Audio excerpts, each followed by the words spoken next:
السلام عليكم ورحمة الله وبركاته.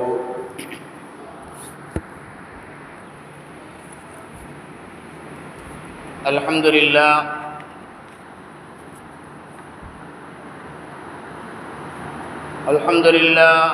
نحمده ونصلي على رسوله الكريم. أما بعد فقد قال الله سبحانه وتعالى في القرآن العظيم والفرقان الحميد: أعوذ بالله من الشيطان الرجيم. بسم الله الرحمن الرحيم. يا أيها الذين آمنوا قوا أنفسكم وأهليكم نارا وقودها الناس والحجارة عليها ملائكة غلاظ شداد لا يعصون الله ما أمرهم ويفعلون ما يؤمرون.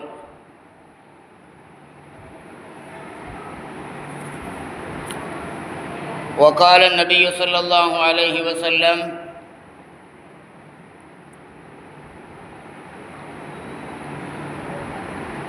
واشتكت النار إلى ربها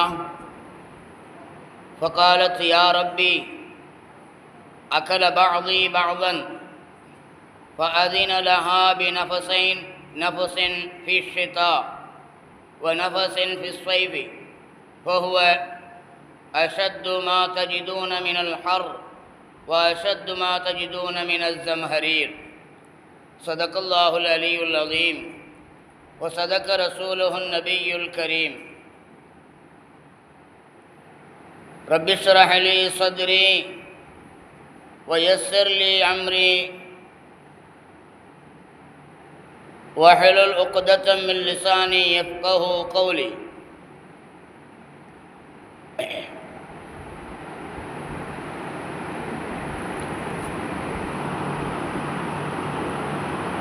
எல்லா புகழும் அல்லாஹு ஜல்ல ஷானுஹு வ தஆலா ஒருவனுக்கே உரித்தாகுக.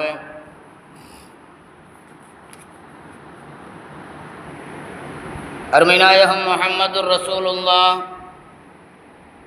ஸல்லல்லாஹு அலைஹி வஸல்லம் அவர்கள் மீதும் அன்னவர்களின் குடும்பத்தார், உறவினர்கள், சத்திய சஹாபா பெருமக்கள், தாபிஈன்கள், தபஉ தாபிஈன்கள், ஏனைய அம்பியாக்கள், அவுலியாக்கள், நாதாக்கள், ஷஹதாக்கள், சித்தீகீன்கள், சாலிஹீன்களான நல்லடியார்கள், உலக முஃமின்கள், முஸ்லீம்கள் நம் யாவரின் மீதும் எல்லாம் வல்ல இறைவனின் சாந்தியும் சமாதானமும் அன்பும் அருளும் என்றென்றும் நின்று நிலவட்டுமாக. ஆமீன். கண்ணியத்திற்குரிய அல்லாஹுவின் நல்லடியார்களே, ஆரம்பமாக அல்லாஹ் ஜல்ல ஷானுஹு வ தஆலாவை பயந்து கொள்ளுமாறு எனக்கும் பிறகு உங்களுக்கும் நஸீஹத் என்னும் நல்லுபதேசம் செய்கின்றேன்.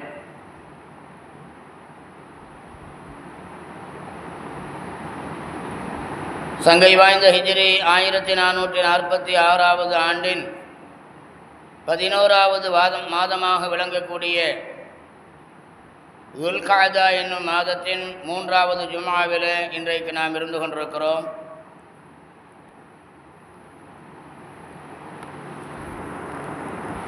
கண்ணியத்திற்குரியவர்கள் அல்லாஹு நல்லடியார்களே,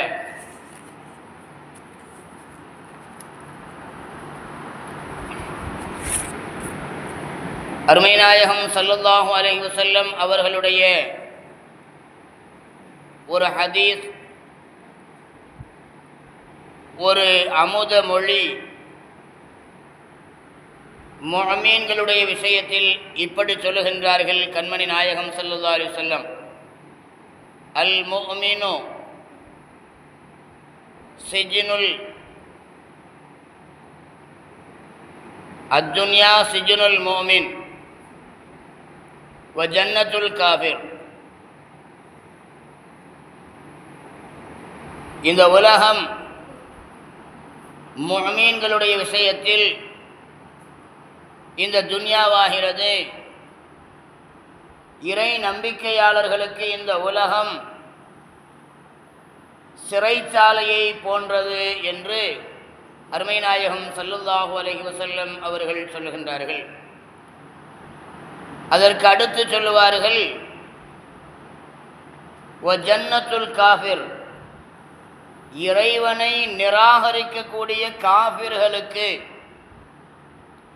அதாவது முஸ்லிம்கள் அல்லாதவர்களுக்கு இந்த உலகம் ஜன்னத்தாக சொர்க்கமாக இருக்கிறது என்று அருமை நாயகம் ஸல்லல்லாஹு அலைஹி வஸல்லம் அவர்கள் முஅ்மின்களுக்கும் காஃபிர்களுக்கும் உண்டான வேறுபாட்டை அல்லாஹுவின் தூதர் ஸல்லல்லாஹு அலைஹி வஸல்லம் அவர்கள் சொல்லுவார்கள்.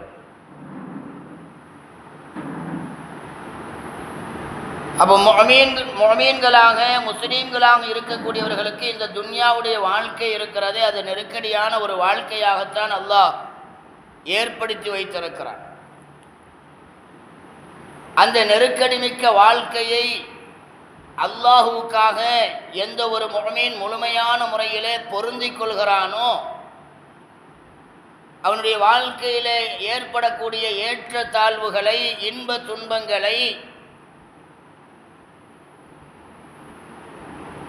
துன்பங்களை, கஷ்டங்களை, கவலைகளை, சோதனைகளை எந்த ஒரு முஅ்மின் முஸ்லிமாக இருக்கக்கூடியவன் பொருந்திக் கொள்கிறானோ, அல்லாஹுக்காக அதை சகிப்புத்தன்மையோடு சகித்து கொண்டு இந்த துன்யாவிலே வாழுகின்றானோ,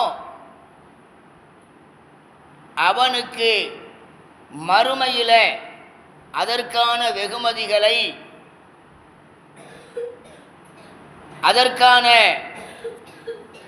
நல்லதொரு வாழ்க்கையை அல்லாஹு ரப்புல் ஆலமீன் மறுமையிலே சித்தப்படுத்தி வைத்திருக்கிறான்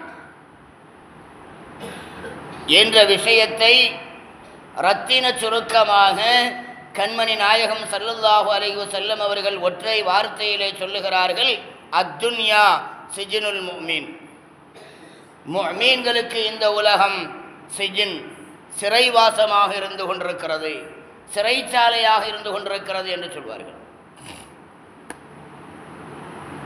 அப்போ ஒரு மோமீன் முஸ்லிமை பொறுத்த மட்டிலும் எந்த ஒரு நலவாக இருந்தாலும்,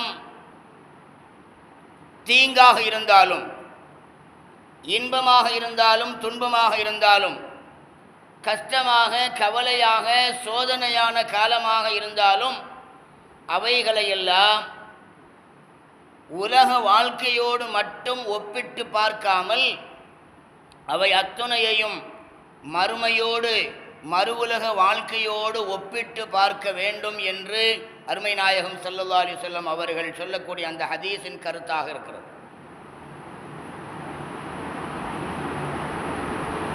இன்னொரு செய்தியிலே அருமை நாயகம் ஸல்லல்லாஹு அலைஹி வஸல்லம் அவர்கள் முஃமின்களை பற்றி குறிப்பிடுவார்கள். ஒரு ஹதீஸிலே அஜபல்லில் அம்ரில் முஃமின் என்று ஆரம்பிக்கக்கூடிய அந்த ஹதீஸிலே சொல்லுவார்கள், முஃமின்களுடைய விஷயத்தில் ஆச்சரியமாக இருந்து கொண்டிருக்கிறது என்று சொல்லிவிட்டு அருமை நாயகம் ஸல்லல்லாஹு அலைஹி வஸல்லம் அவர்கள் தொடர்ந்து சொல்லுவார்கள், அந்த முஃமினுக்கு ஒரு நலவு ஏற்பட்டால், ஒரு நலவான ஒரு விஷயம் ஏற்பட்டது என்று சொன்னால், அதற்காக வேண்டி அவன் ஒமன் ஷக்கர, அவன் என்ன செய்கிறான், அந்த நலவை ஏற்படுத்தி தந்த ரப்புல் ஆலமீனுக்கு நன்றி செலுத்தக்கூடியவனாக ஆகிறான். ஒரு நலவு ஏற்படுகிறது, கஷ்டமற்ற ஒரு வாழ்க்கை, சுகபோகமான ஒரு வாழ்க்கை ஒரு சந்தர்ப்பத்திலே ஏற்படுகிறது என்று சொன்னால், அதை அந்த சந்தோஷமிக்க, அந்த மகிழ்ச்சிக்குரிய அந்த காலத்தை, அந்த நேரத்தை அடையும் பொழுது வீணான முறையிலே பிற மக்களிடத்திலே அதை பெருமை பாராட்டுவதை விட்டுவிட வேண்டும். மாறாக அந்த மேன்மைமிக்க அந்த வாழ்க்கையை தந்தது நம்மை படைத்த ரப்புல் ஆலமீன் அல்லாஹு ஜல்லஷானுஹு வ தஆலாவாக இருக்கிறான். எனவே அவன் தந்தமைக்காக வேண்டி அவனுக்கு நாம் நன்றி செலுத்துவதற்கு கடமைப்பட்டிருக்கிறோம் என்று பல வகைகளிலே நாம் நன்றி செலுத்தக்கூடிய நல்லடியார்களாக நாம் ஆக வேண்டும். அதைத்தான் அருமைநாயகம் ஸல்லல்லாஹு அலைஹி வஸல்லம் அவர்கள் சொல்லுவார்கள், அவனுக்கு முஃமினுக்கு நலவு ஏற்பட்டு விடுமேயானால் அவன் அதற்காக வேண்டி ஒமன் ஷக்கர, அவன் என்ன செய்கிறான், நன்றி செலுத்துகிறான் என்று சொல்லிவிட்டு திரும்ப சொல்லுவார்கள், எதுகை மோனை என்பதாக சொல்வார்கள். நலவு என்பது ஒன்று இருக்குமேயானால் அதை தொடர்ந்து கஷ்டம் என்பதும் இருக்கும். ஒரு துன்பம் ஏற்படுமேயானால், ஒரு முஃமினுக்கு ஒரு துன்பம் ஏற்படுமேயானால், அந்த துன்பத்தின் உடைய விஷயத்தில் அந்த துன்பத்தை அவன் ஏற்றுக்கொள்ள வேண்டும், தாங்கிக் கொள்ள பழகி கொள்ள வேண்டும் என்ற அடிப்படையில் பெருமானார் ஸல்லல்லாஹு அலைஹி வஸல்லம் அவர்கள் சொல்லுகிறார்கள், உமன் சபர, அவன் என்ன செய்கிறான், அந்த துன்பமான காலம் ஏற்படும் பொழுது அவன் அதிலே சபூர் செய்கிறான், பொறுமை காக்கின்றான், பொறுமைசாலியாக இருந்து கொண்டிருக்கிறான். எனவே இந்த இரண்டுமே அவனுக்கு நலவானதாக ஆகிவிடுகிறது. எந்த இரண்டும்? நலவு ஏற்படும் பொழுது அல்லாஹுக்கு நன்றி பாராட்டுகிறானே, நன்றி செலுத்துகின்றானே, அதுவும் துன்பம் ஏற்படும் பொழுது அதிலே பொறுமை காக்கின்றானே, அந்த இரண்டாவது விஷயம். ஆக இந்த இரண்டுமே அல்லாஹுடைய முஃமினுடைய விஷயத்தில் என்ன செய்கிறது? இரண்டுமே நலவானதாக அல்லாஹ் ஆக்கிவிடுகிறான் என்று அருமை நாயகம் ஸல்லல்லாஹு அலைஹி வஸல்லம் அவர்கள் சொல்லி காட்டுவார்கள். கண்ணியமானவர்களே, எந்த ஒரு விஷயமாக இருந்தாலும் அதை ஒரு முஃமின் முஸ்லிமாக இருக்கக்கூடியவன் நாளை நம்முடைய மரணத்திற்கு பின்னால் ஏற்படக்கூடிய வாழ்க்கையோடு ஒப்பிட்டு பார்த்து நடந்து கொள்ள வேண்டும் என்பதையே அல்லாஹும் அல்லாஹ்வுடைய தூதர் ஸல்லல்லாஹு அலைஹி வஸல்லம் அவர்களும் நமக்கு சொல்லித் தருகின்றார்கள்.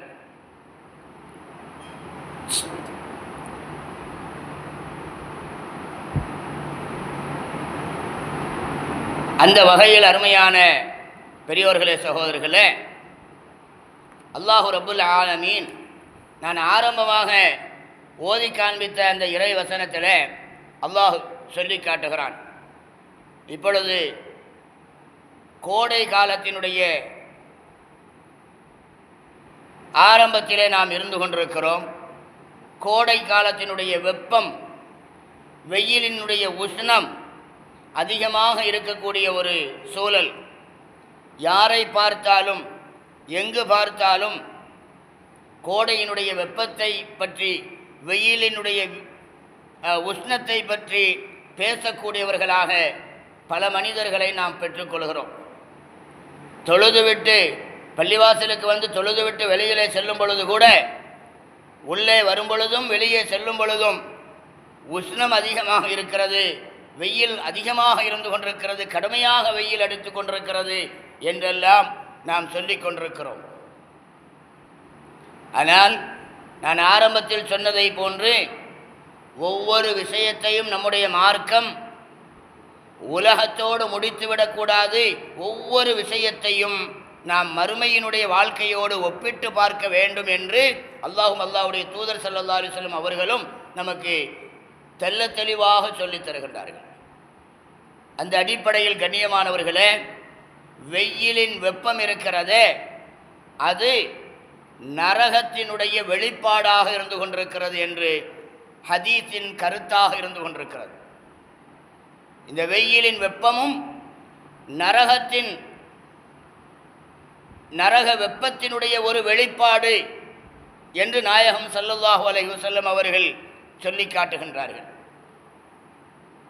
அப்போ மறுமையின் நரகத்தின் வெப்பத்தோடு இந்த பூமியில் உண்டான இந்த வெயிலின் உஷ்ணத்தை, வெப்பத்தை நாம் ஒப்பிடும் பொழுது இந்த வெயிலின் உஷ்ணம் ஒன்றுமே இல்லை, ஒன்றுமே கிடையாது.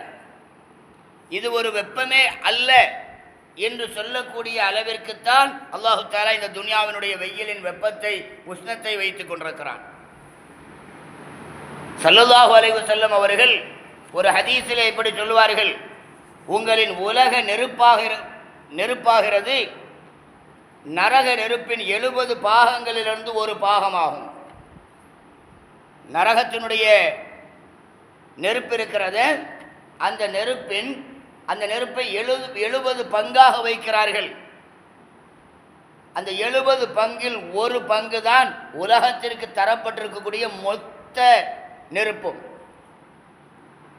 என்று சொன்னால் கற்கால மனிதர்களில் இருந்து கற்கால மனிதர்களிலிருந்து, கற்கால மனிதர்கள் என்று சொன்னால் ஆரம்ப மனிதன் நெருப்பை எப்படி உருவாக்கினான்.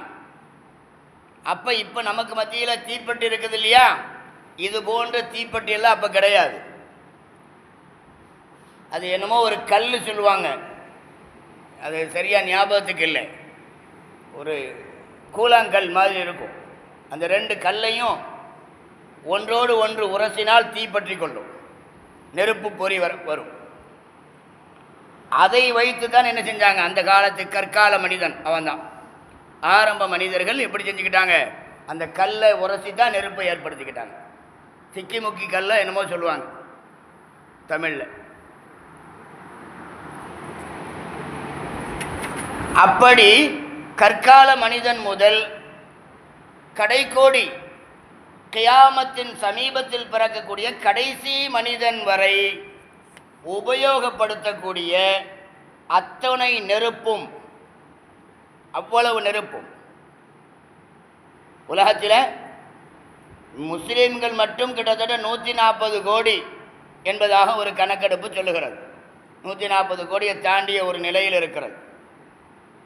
அதே போல் மற்றவர்கள் இருக்கிறாங்க, என்னவென்னவெல்லாமோ கம்பெனிகள் இருக்கிறது. இவைகளில் எல்லாம் நெருப்புகள் உண்டாக்கப்படுகிறது அல்லவா. அந்த நெருப்புகள் அத்தனையும் ஆரம்பம் முதல் கடைசி வரை, உலக ஆரம்பம் முதல் உலகத்தின் கடைசி வரை தோன்றக்கூடிய அத்தனை மனிதர்களும் உபயோகப்படுத்தக்கூடிய அந்த நெருப்புகள் நரகத்தின் 70 பங்குகளில் எத்தனை பங்கு தான், ஒரே ஒரு பங்கு தான் என்று அருமை நாயகம் ஸல்லல்லாஹு அலைஹி வஸல்லம் அவர்கள் சொல்லுகிறார்கள். உடனே சஹாபாக்கள்லாம் கேட்குறாங்க, யார சொல்லலாம், இந்த உலக நெருப்பே போதுமானதாக இருக்கிறது, இந்த உலக நெருப்பே போதுமானதாக ஆகிவிடுமே என்று நபியிடத்திலே சஹாபிகள் கேட்கும் பொழுது ஸல்லல்லாஹு அலைஹி வஸல்லம் அவர்கள் சொல்லுகிறார்கள், உலக நெருப்பை விட நரக நெருப்பு 69 பாகங்கள் அதிகப்படுத்தப்பட்டிருக்கிறது. இவற்றில் ஒவ்வொரு பாகமும் உலக நெருப்பின் வெப்பத்திற்கு சமமானதாகும் என்று நாயகம் ஸல்லல்லாஹு அலைஹி வஸல்லம் சொன்னாங்க. சாதாரணமாக ஒரு தீக்குச்சியை அதனுடைய அந்த தீப்பெட்டியில் உரசும் பொழுது அதனுடைய நெருப்பு ஜுவாலை நம்முடைய கை விரலில் பட்டுடுச்சுன்னு சொன்னால் அதையே நம்மளால் என்ன செய்ய முடியல, அந்த சூட்டையே தாங்கி கொள்ள முடியவில்லை. சில நேரத்தில் கை பொத்து அதில் புண்ணாயிடும் இல்லையா. அதையெல்லாம் தாண்டி சந்தர்ப்பவசமாக ஏதாவது ஒரு வகையில் நெருப்பு பிடித்து கொண்டது என்று சொன்னால் மனித உடல்கள் கருகி ரணமாகி வேதனையை உண்டு பண்ணும் இல்லையா. இதுவெல்லாம் சின்னஞ்செறிய ஒரு நெருப்பு தான். ஆனால் நரகத்தின் நெருப்பு இருக்கிறதே அது மிக பயங்கரமானது. இப்போ நம்ம ஆரம்பமாக வாசித்த அந்த வசனத்துக்கு இப்போ வருவோம். என்ன சொல்கிறான் அல்லாஹ், யா அய்யுஹல்லதீன ஆமனு, ஈமான் கொண்டவர்களே, கூ அன்ஃபுஸக்கும், உங்களையும் நீங்கள் காத்து கொள்ளுங்கள், பாதுகாத்து கொள்ளுங்கள், வஅஹ்லீக்கும், உங்களுடைய குடும்பத்தார்களையும் என்று சொன்னால் உங்களுடைய குழந்தைகளையும் நீங்கள் என்ன செய்யுங்க, பாதுகாத்து கொள்ளுங்கள், நாரா, நெருப்பை விட்டும், நரக நெருப்பை விட்டும் நீங்கள் என்ன செய்யுங்க, உங்களையும் உங்களுடைய குடும்பத்தார்களையும் குழந்தைகளையும் பாதுகாத்து கொள்ளுங்கள். ஏன்னு தெரியுமா, வகூதுஹா அன்னாசு வல் ஹிஜாரத்துன் அலைஹா, அந்த நரகத்தின் எரிபொருட்களாக மனிதர்களும் கற்களும் எரிபொருள்களாக இருந்து கொண்டிருக்கிறார்கள். கல் இருக்கு இல்லையா, அந்த கற்களும் மனிதர்களும் நரகத்தின் எரிபொருளாக இருந்து கொண்டிருக்கிறார்கள். இந்த உலகத்தில் நெருப்பை உண்டு பண்ணுவதற்கு நம்ம என்ன செய்கிறோம், விறகுகளை உபயோகப்படுத்துகிறோம் இல்லையா. விறகுகள் எரித்தால் நெருப்பு கங்குகள் வரும், நெருப்பு ஜுவாலைகள் வரும். இன்றைக்கி அப்படி இல்லை, கேஸ் அடுப்பு தான் எல்லார் வீட்லேயும். கேஸை பற்ற வச்சா நெருப்பு வந்துடுது இல்லையா. அப்போ கண்ணியமானவர்களே, மறுமையிலே உலகத்திலே நெருப்பை உண்டு பண்ணுவதற்கு விறகுகளை பயன்படுத்துகிறோம். ஆனால் மறுமையிலே அல்லாஹு தஆலா தண்டனை வழங்குவதற்காக அல்லாஹ் ஏற்படுத்தியிருக்கிறாரே நரகம், அந்த நரகத்தின் எரிபொருள்களாக கற்களையும் மனிதர்களையும் அல்லாஹு தாலா எரிபொருளாக உபயோகப்படுத்துவான் என்று அல்லாஹ் ரப்புல் ஆலமீன் குர்ஆனிலே அல்லாஹ் சொல்லி காட்டுகிறான். அல்லாஹு ஜல்லஷானு வ தஆலா அதை விட்டும் நம்மை பாதுகாத்து அருள வேண்டும். அது மட்டுமல்ல, அதில் சக்தி வாய்ந்த திடகாத்திரமான பாதுகாப்பு மிக்க மலக்குமார்கள் அதிலே ஏற்படுத்தப்பட்டிருக்கிறார்கள். அவர்கள் அல்லாஹுடைய ஏவலுக்கு கட்டுப்பட்டு நடக்கக்கூடியவர் மலக்குமார்கள் என்றெல்லாம் அல்லாஹு ரப்புல் ஆலமீன் சொல்லி காட்டுகிறார். அப்ப இந்த உலகத்தினுடைய வெப்பம், வெயிலின் உஷ்ணம், அது நமக்கு என்ன இல்லை, ஒரு பொருட்டாகவே இருக்கக்கூடாது. முஃமின்களுடைய விஷயத்தில் உலகத்தின் வெப்பம் இருக்கிறத, இதை ஒரு வெப்பமாகவே நாம் என்ன செய்யக்கூடாது, நினைக்கக்கூடாது என்பதை அல்லாஹுடைய தூதர் ஸல்லல்லாஹு அலைஹி வஸல்லம் அவர்களும் எச்சரிக்கை செய்கிறார்கள். அதனால தான் நான் ஆரம்பத்திலேயே சொன்னேன், முஃமின்களுக்கும் காபிர்களுக்கும் உள்ள வித்தியாசம் என்ன. முஃமின்களுக்கு இந்த உலகம் சிறைச்சாலையாக இருக்கிறது, காபிர்களுக்கு சொர்க்கமாக இருக்கிறது. அல்லாஹு தஆலா அப்படித்தான் அமைத்து தந்திருக்கிறார். காபிர்களுக்கு சொர்க்கமாக இருப்பதின் காரணமாகத்தான் அவர்களுக்கு மகிழ்ச்சிக்குரிய சந்தோஷத்திற்குரிய ஒரு வாழ்க்கை அல்லாஹு தஆலா இந்த உலகத்திலேயே கொடுத்து விடுகிறான். முஃமின் முஸ்லீம்களுக்கு அப்படி அல்ல. நீங்கள் சொல்லலாம், என்ன ஹஜ்ரத் இப்படி சொல்கிறீங்க, எவ்வளவு சந்தோஷமான முறையில் வாழக்கூடிய லட்சாதிபதிகள் கோடீஸ்வரர்கள் எல்லாம் நம்மளில் இல்லையா, முஃமின் முஸ்லீம்களில் இல்லையா அப்படின்னு சொல்லி கேட்கலாம். இருக்கிறார்கள் தான். ஆனால் ஒவ்வொருவருக்கும் ஒவ்வொரு நிலை இருக்கிறது. லட்சாதிபதியாக கோடீஸ்வரர்களாக இருப்பார்கள், நிம்மதியற்ற முறையிலே வாழ்க்கையை கடத்தி கொண்டிருக்கக்கூடியவர்களாக இருப்பார்கள். சரியான முறையிலே காசு பணம் இருக்கும், நிறைவாக இருக்கும், நிம்மதியான உறக்கம் இரவிலே வராது. நிம்மதியான முறையிலே உடல் ஆரோக்கியமாக இருக்காது. நிம்மதியான நினைத்த பொருட்களை சாப்பிட முடியாத ஒரு நிலையை அல்லாஹு தஆலா ஏற்படுத்தி இருப்பான். ஆனால் ஒன்றுமே இல்லாத பிச்சாண்டிகளாக இருப்பார்கள். இரவிலே தன் கையே தனக்குதவி என்ற அடிப்படையில் தலையணை இல்லாமல் தன் கையை தலைக்கு வைத்து உறங்குவான். நிம்மதியான முறையிலே உறங்கி கண் விழிப்பான். ஆரோக்கியமான முறையிலே வாழ்வான். நோயற்ற வாழ்க்கையோடு வாழ்வான். ஒன்றுமே இல்லாதவன். அப்போ ஒன்றுமே இல்லாதவர்கள், அதனால தான் நாயகம் ஸல்லல்லாஹு அலைஹி வஸல்லம் அவர்கள் சொன்னாங்க, உனக்கு மேலுள்ளவனை நீ பார்க்காதே, உனக்கு மேலுள்ளவனை நீ பார்க்காதே, உனக்கு கீழுள்ளவனை நீ பார். அவனை விட நம்மை அல்லாஹு தஆலா மேன்மையாக வைத்திருக்கிறான், சங்கையாக வைத்திருக்கிறான். ஒருவேளை உணவுக்கு கஷ்டப்படக்கூடிய எத்தனை மனிதர்கள் இருக்கிறார்கள், நம்மிடத்தில் கையேந்தக்கூடிய எத்தனை மனிதர்கள் இருக்கிறார்கள். அந்த கையேந்தக்கூடிய ஒரு தன்மையை விட்டும் அல்லாஹு தஆலா நம்மை பாதுகாத்து வைத்திருக்கிறான் இல்லையா? பிச்சை எடுத்து உண்பதை விட பிச்சை எடுத்து உண்ணாத ஒரு நிலையை விட்டு அல்லாஹு தஆலா நம்மை பாதுகாத்து வைத்திருக்கிறானே. வாங்கும் கையை விட கொடுக்கும் கை சிறந்தது என்று நாயகம் ஸல்லல்லாஹு அலைஹி வஸல்லம் அவர்கள் சொன்ன ஹதீஸிற்கு ஏற்ப உயர்ந்த கரமாக, கொடுக்கும் கரமாக நம்முடைய கரத்தை அல்லாஹு தஆலா வைத்திருக்கிறானே.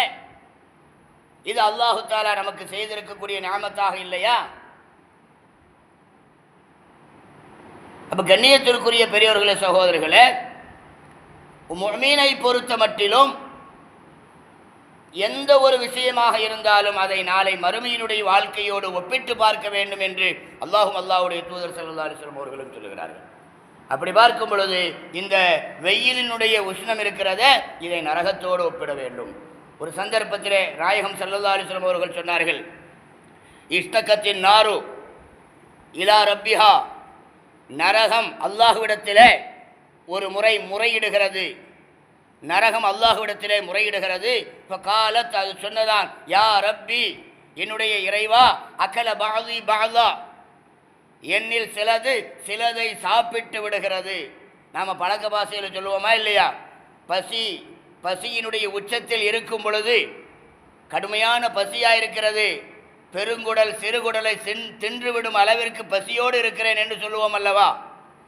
அதே போன்று நரகம் அல்லாஹ்விடத்திலே சொல்லுகிறது, அகல பாதி பாதா, இறைவா, என்னில் சிலதை சாப்பிட்டு விடுகிறது. என்னால் மூச்சு விட முடியவில்லை. ஃபாதினலஹா பி நபஸைனி நபஸின் ஃபிஸ்ஸித்தாஇ வ நபஸின் ஃபிஸ்ஸைஃபி வஹுவ அஸத்துன் மா தஜிதுன மினல் ஹர்ரி வ அஸத்து மா தஜிதுன மினல் ஜம்ஹரி. இந்த ஹதீஸினுடைய விளக்கம் என்ன? அப்போ நரகம் அல்லாஹ்விடத்தில் முறையிடும் பொழுது அல்லாஹு தஆலா அந்த நரகத்திற்கு 2 சொல்யூஷன் கொடுக்குறான். ஒன்று, நீ ஆண்டுக்கு 2 முறை நீ மூச்சு விட்டுக்கொள். அதாவது ஒரு வருஷத்துக்கு 2 தடவை நீ மூச்சு விட்டுக்கோ. அதுதான் உனக்கான சொல்யூஷன். ஒன்று, கோடை காலத்தில் ஒரு தடவை நீ என்ன செஞ்சுக்க, மூச்சு விட்டுக்க அப்படின்னு அல்லாஹு தஆலா சொல்கிறான், உத்தரவு கொடுக்குறான். அப்போ நரகம் மூச்சு விடுகிறது கோடை காலத்தில். அது நரகம் விடக்கூடிய அந்த மூச்சு காற்றின் வெப்பம்தான் உலகத்தில் கோடை காலத்தில் ஏற்படக்கூடிய இந்த கடுமையான உஷ்ணம் என்று அல்லாஹுவின் தூதர் ஸல்லல்லாஹு அலைஹி வஸல்லம் அவர்கள் அல்லாஹு சொல்லுவதாக இந்த ஹதீஸிலே சொல்கிறார்கள். இப்போ நரகத்தின் மூச்சு காற்று தான் இந்த வெப்பம். இன்னொன்று மினல் ஜம்ஹரீர் அப்படின்னு சொன்னால் கடுமையான குளிர்காலம் இருக்குது இல்லையா, தண்ணியில் கையே வைக்க முடியாது, தண்ணியில் உதவி செய்ய முடியாது, வீட்டிலேருந்து வெளியில் வர முடியாது, அதிகாலையில் ஃபஜ்ருடைய தொழுகைக்கு சுபஹுடைய தொழுகைக்கு என்ன செய்ய முடியாது, வர முடியாத அளவிற்கு கடுமையான குளிர் இருக்கும் இல்லையா, அந்த குளிரும் நரகம் விடக்கூடிய மூச்சு காற்று. குளிர்காலத்தில் ஒரு முறை மூச்சு விடுவதற்கும் வெப்ப காலத்தில் ஒரு முறை மூச்சு விடுவதற்கும் நரகத்திற்கு அல்லாஹு தஆலா உத்தரவு கொடுத்தான், அனுமதி வழங்கினான். அப்போ இதுதான் நரகம் விடக்கூடிய அந்த மூச்சு காற்றின் வெளிப்பாடு தான். ஒன்று கோடை கால வெப்பம், மற்றொன்று குளிர்காலத்தில் உண்டான அந்த குளிர். அப்போ இப்படி முஃமின்களாகிய நாம் ஒவ்வொரு விஷயத்தையும் மறுமை வாழ்க்கையோடு நம்ம என்ன செய்யணும், ஒப்பிட்டுக் கொள்ள வேண்டும் என்று அல்லாஹ்வுடைய தூதர் ஸல்லல்லாஹு அலைஹி வஸல்லம் அவர்களும் சொல்லி காட்டுகின்றார்கள். இன்ஷா அல்லாஹ் இது சம்பந்தமான ஏராளமான செய்திகள், ஆயத்துகள், ஹதீஸுகள், விளக்கங்கள் எல்லாம் இருந்து கொண்டிருக்கிறது. வரக்கூடிய காலங்களிலே நாம் அது பற்றிய செய்திகளை நாம் பார்ப்போம். எல்லாம் அல்லாஹ் ஜல்லஷானஹு வ தஆலா நம்முடைய வாழ்க்கையில் நடக்கக்கூடிய எல்லா விதமான ஷர்ரான தீங்கான விஷயத்தை விட்டும் அல்லாஹு தஆலா நம் அனைவர்களையும் பாதுகாப்பானாக. அல்லாஹு தஆலா இந்த வெயிலின் உஷ்ணத்தை குறைக்கும் முகமாக தன்னுடைய அருளாக விளங்கக்கூடிய ரஹமத்தான மழையை எல்லா பகுதிகளிலும் பொழிய செய்வானாக. வெயிலின் உஷ்ணத்தை அல்லாஹு தஆலா குறைத்து அருள்பாலிப்பானாக. நாளை மறுமையில் இதைவிட பன்மடங்கு அதிகமான நரக வேதனையிலிருந்தும் அல்லாஹு தஆலா நம் அனைவர்களையும் பாதுகாத்து அருள்பாலிப்பானாக. வாஹிர் தஅவானா அனில் ஹம்துலில்லாஹி ரப்பில் ஆலமீன். வஸ்ஸலாமு அலைக்கும் வரஹ்மத்துல்லாஹி வபரகாத்துஹு.